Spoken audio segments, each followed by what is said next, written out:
ഓം ശ്രീ മഹാദേവി നമസ്തേ. ആനന്ദഭൈരവി ആസ്ട്രോളജിയിലേക്ക് എല്ലാവർക്കും സ്വാഗതം. 2024 ഡിസംബർ 1 വൃശ്ചികം 16 ഞായറാഴ്ച മുതൽ ഡിസംബർ 31 ധനു 16 ചൊവ്വാഴ്ച വരെയുള്ള മീനക്കൂറുകാരുടെ ഡിസംബർ മാസഫലത്തെക്കുറിച്ചാണ് നമ്മളിപ്പോൾ ചിന്തിക്കുവാൻ പോകുന്നത്. മീനക്കൂറിലെ നക്ഷത്രങ്ങളായ പൂരുരുട്ടാതി 4-ാം പാദം, ഉത്രട്ടാതി നക്ഷത്രം, രേവതി നക്ഷത്രം എന്നിവർക്കാണ് ഈ ഫലങ്ങൾ പ്രധാനമായും അനുയോജ്യമായിരിക്കുക. ഡിസംബർ മാസത്തിലെ പ്രധാന ഗ്രഹനിലകൾ എങ്ങനെയാണ് എന്ന് നോക്കാം. സൂര്യൻ ഡിസംബർ 16 വൃശ്ചികം രാശിയിൽ നിന്നും ധനുർ രാശിയിലേക്ക് പ്രവേശിക്കുന്നു. ചൊവ്വ കർക്കിടകം രാശിയിൽ പൂയം നക്ഷത്രത്തിലൂടെ സഞ്ചരിക്കുകയാണ്. ബുധൻ ഡിസംബർ 8 അനിഴം നക്ഷത്രത്തിൽ വക്രം ആരംഭിക്കുന്നു. ഡിസംബർ 24 തൃക്കേട്ടയിൽ എത്തുന്നു. ശുക്രൻ ഡിസംബർ 5 മകരം രാശിയിൽ ഉത്രാടം നക്ഷത്രത്തിലും, ഡിസംബർ 10 തിരുവോണം നക്ഷത്രത്തിലും, 22 അവിട്ടം നക്ഷത്രത്തിലും പ്രവേശിക്കുന്നു. വ്യാഴം രോഹിണി നക്ഷത്രത്തിലൂടെ വക്രസഞ്ചാരം തുടരുകയാണ്. ശനി ചതയത്തിലൂടെ സഞ്ചരിക്കുന്നു. കുംഭം രാശിയിൽ 27 പൂരുരുട്ടാതി നക്ഷത്രത്തിൽ പ്രവേശിക്കുന്നു. രാഹു മീനം രാശിയിൽ ഉത്രട്ടാതി നക്ഷത്രത്തിലും, കേതു കന്നിരാശിയിൽ ഉത്രം നക്ഷത്രത്തിലും സഞ്ചരിക്കുകയാണ്. ഇനി ഈ മാസത്തിലെ പ്രധാനപ്പെട്ട ദിവസങ്ങൾ ഏതെല്ലാമാണെന്ന് നോക്കാം. ഡിസംബർ 11 ഗുരുവായൂർ ഏകാദശിയും ഗീതാ ദിനവുമാണ്. ഡിസംബർ 15 പൗർണമിയും ദത്താത്രേയ ജയന്തിയുമാകുന്നു. 16 പരശുരാമ ജയന്തിയും, ഡിസംബർ 18 കുചേല ദിനവും ആചരിക്കുന്നു. ഡിസംബർ 30 അമാവാസിയാകുന്നു. ഈ ചാനൽ ഇതുവരെ സബ്സ്ക്രൈബ് ചെയ്തിട്ടില്ലാത്തവർ ഒന്ന് സബ്സ്ക്രൈബ് ചെയ്യുവാനും നിങ്ങൾക്ക് വേണ്ടപ്പെട്ടവർക്കെല്ലാം ഈ ചാനൽ ഒന്ന് ഷെയർ ചെയ്തു കൊടുക്കുവാനും അഭ്യർത്ഥിക്കുന്നു. അരികിലുള്ള ബെൽ ബട്ടൺ അമർത്തിയാൽ ഇനി വരുന്ന എല്ലാ വീഡിയോകളും തത്സമയം തന്നെ നോട്ടിഫിക്കേഷനായിട്ട് ലഭിക്കുന്നതാണ്. വീഡിയോ ഇഷ്ടമായാൽ ഒരു ലൈക്ക് തരുവാൻ മടി കാണിക്കരുതേ. ഇനി ഡിസംബർ മാസത്തിൽ മീനക്കൂറുകാർക്ക് വരുന്ന ഫലങ്ങൾ എന്തെല്ലാമാണ് എന്ന് നമുക്കൊന്ന് ചിന്തിച്ചു നോക്കാം. മീനക്കൂറുകാരുടെ ലഗ്നത്തിൽ രാഹുവും 12 ശനിയും 3 വ്യാഴം വക്രസഞ്ചാരത്തിലും 7 കേതു സഞ്ചാരവും തുടരുകയാണ്. പ്രധാനപ്പെട്ട ഈ ഗ്രഹങ്ങൾ കൂടുതൽ കാലയളവിൽ ഒരേ രാശിയിൽ സഞ്ചരിക്കുന്നയാകയാൽ ദൂരവ്യാപകമായിട്ടുള്ള ഫലങ്ങളും ദീർഘകാലാടിസ്ഥാനത്തിലുള്ള ഫലങ്ങളുമാണ് പ്രദാനം ചെയ്യുന്നത്. അതുപോലെ ചെറിയ ഗ്രഹങ്ങൾ ചടുലങ്ങളായ മാറ്റങ്ങൾ കൊണ്ട് പെട്ടെന്നുള്ള ഫലങ്ങളെയും പ്രദാനം ചെയ്യുന്നു. മീനക്കൂറുകാർക്ക് ഈ മാസത്തിൽ അവരുടെ പരിശ്രമങ്ങൾക്ക് പൂർണ്ണ ഫലം ലഭിക്കുന്നതാണ്. ദൂരദേശ യാത്രകൾ ആവശ്യമായിട്ട് വന്നേക്കാം. എന്നാൽ ആരോഗ്യകാര്യങ്ങളിൽ വളരെയധികം ശ്രദ്ധ പുലർത്തേണ്ടതാണ്. മൂത്രസംബന്ധമായിട്ടുള്ള അസുഖങ്ങളും ശിരോസംബന്ധമായിട്ടുള്ള അസുഖങ്ങളും ഇവർക്ക് ഉണ്ടാകുവാൻ സാധ്യതയുണ്ട്. അതുപോലെ ഉദരസംബന്ധമായിട്ടുള്ള ബുദ്ധിമുട്ടുകളെയും കരുതിയിരിക്കേണ്ടതാണ്. വിദേശ രാജ്യങ്ങളിൽ ജോലിക്ക് ശ്രമിക്കുന്നവർക്ക് വളരെ അനുകൂലമായിട്ടുള്ള സമയമാണ്.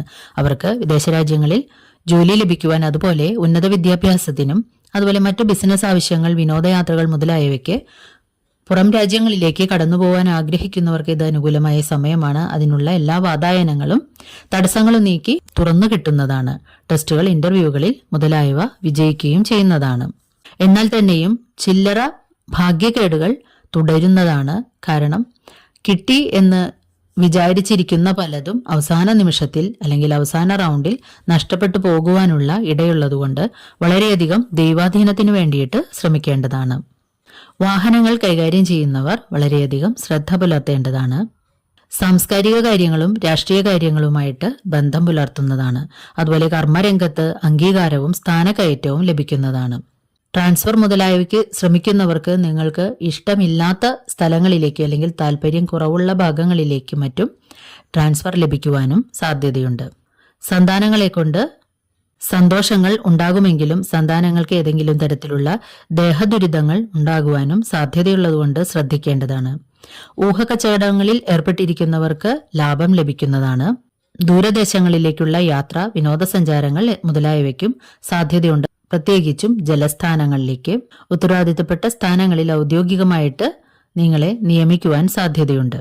കിട്ടാനിരുന്ന ധനം കൈവരുന്നതാണ്, അഥവാ തിരിച്ചു കിട്ടുന്നതാണ്. സ്വർണം മുതലായവ പണയം വയ്ക്കുവാനും മറ്റും കൊടുത്തിട്ടുള്ളവർക്ക് അത് കുറച്ചെങ്കിലും തിരികെ കിട്ടുവാനുള്ള സാധ്യതയും, മുൻപേ തുടങ്ങി വെച്ചിരുന്ന സംരംഭങ്ങളിൽ നിന്നും അല്ലെങ്കിൽ ഏതെങ്കിലും തരത്തിലുള്ള പ്രൊജക്ടുകളിൽ നിന്നും ലാഭം കിട്ടുക അല്ലെങ്കിൽ ലാഭം കിട്ടുവാനുള്ള സാധ്യതകൾ തുറന്നു വരിക, അതിനുവേണ്ട പ്രവർത്തനങ്ങൾ ചെയ്യാൻ തുടങ്ങുക തുടങ്ങിയവയ്ക്കും ഈ സമയത്ത് സാധ്യതയുണ്ട്.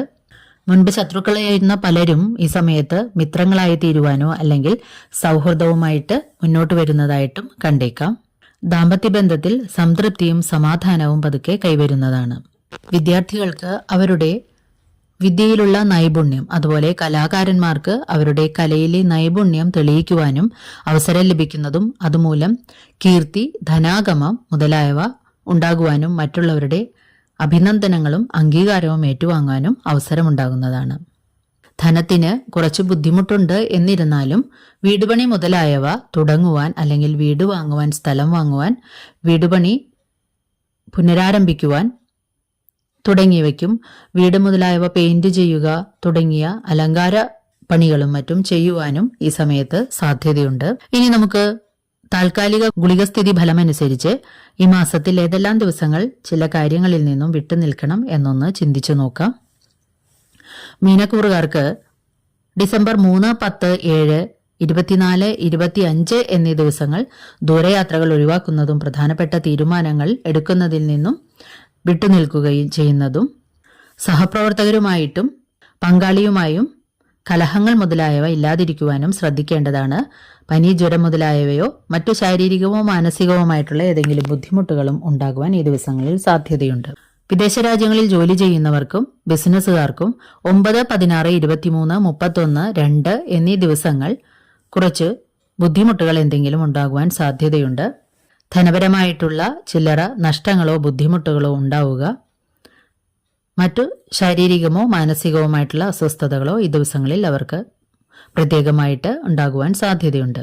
അതുപോലെ പൊതുവിൽ പങ്കാളികളുമായിട്ടോ ദമ്പതികൾ തമ്മിലും കാമുകി കാമുകന്മാർ തമ്മിലും ഈ ദിവസങ്ങളിൽ കലഹങ്ങളും മറ്റും ഉണ്ടാകുവാനും സാധ്യത കൂടുതലാണ്. ചില്ലറ ധനനഷ്ടങ്ങളോ അല്ലെങ്കിൽ അധിക ചിലവുകളോ ഈ ദിവസങ്ങളിൽ വന്നു ചേർന്നേക്കാം. 7, 13, 14, 21, 28 എന്നീ ദിവസങ്ങളിൽ വാഹനങ്ങൾ ഓടിക്കുമ്പോൾ കുറച്ചു ശ്രദ്ധ പുലർത്തേണ്ടുന്നതും കുടുംബത്തിൽ മറ്റ് അസ്വാരസ്യങ്ങൾ ഇല്ലാതിരിക്കുവാനും പ്രത്യേകിച്ച് ശ്രദ്ധിക്കേണ്ടതാണ്. വീടുപണി മുതലായവ ഈ ദിവസങ്ങളിൽ മുടങ്ങി പോകാനായിട്ട് സാധ്യതയുണ്ട്. മാത്രമല്ല തൊഴിൽ രംഗത്തും ചില്ലറ ബുദ്ധിമുട്ടുകൾ ഈ ദിവസങ്ങളിൽ അനുഭവപ്പെട്ടേക്കാൻ സാധ്യതയുണ്ട്. ദോഷങ്ങളുടെ പരിഹാരാർത്ഥമായിട്ട് നിങ്ങൾ ചെയ്യേണ്ടത് സർപ്പത്തിങ്കൽ 100 പാലും അല്ലെങ്കിൽ ത്രിമധുരം മുതലായവ സമർപ്പിക്കുക. ആയില്യപൂജ ചെയ്യുന്നതും ഉത്തമം തന്നെയാണ്. മഹാവിഷ്ണുവിങ്കൽ സഹസ്രനാമാർച്ചന, തുളസീദളം സമർപ്പിക്കുക, തുളസിമാല സമർപ്പിക്കുക, താമരമാല സമർപ്പണം മുതലായവയോ വിഷ്ണു സഹസ്രനാമം നിത്യേന പാരായണം ചെയ്യുന്നതും അല്ലെങ്കിൽ അർച്ചനയായിട്ട് നടത്തുന്നതും ഉത്തമമാണ്. പ്രദക്ഷിണങ്ങൾ, കുളിച്ചുതുഴൽ, നിർമാല്യം തുഴൽ മുതലായവയും ഒട്ടേറെ ദുരിതങ്ങൾക്ക് പരിഹാരം ഉണ്ടാക്കി തരുന്നതാണ്. അതുപോലെ ശിവങ്കൽ, മൃത്യുഞ്ജയ പുഷ്പാഞ്ജലി, ധാര, പിൻവിളക്ക് മുതലായവ സമർപ്പിച്ചുകൊണ്ടും ദോഷശാന്തി വരുത്താവുന്നതാണ്. നിത്യേന സന്ധ്യാസമയങ്ങളിൽ ഏതെങ്കിലും ഇഷ്ടദേവതാ മന്ത്രങ്ങൾ കുറച്ചൊരു ആവർത്തിച്ച് ജപിക്കുന്നതും നിങ്ങൾക്ക് ഒരുപാട് ദുരിതങ്ങളെ ശാന്തി ലഭിക്കുന്നതിന് ഉതകുന്നതാണ്. ചാനൽ ഇഷ്ടമായാൽ ഒരു ലൈക്ക് തരുവാൻ മടി കാണിക്കരുതേ. നന്ദി, നമസ്കാരം.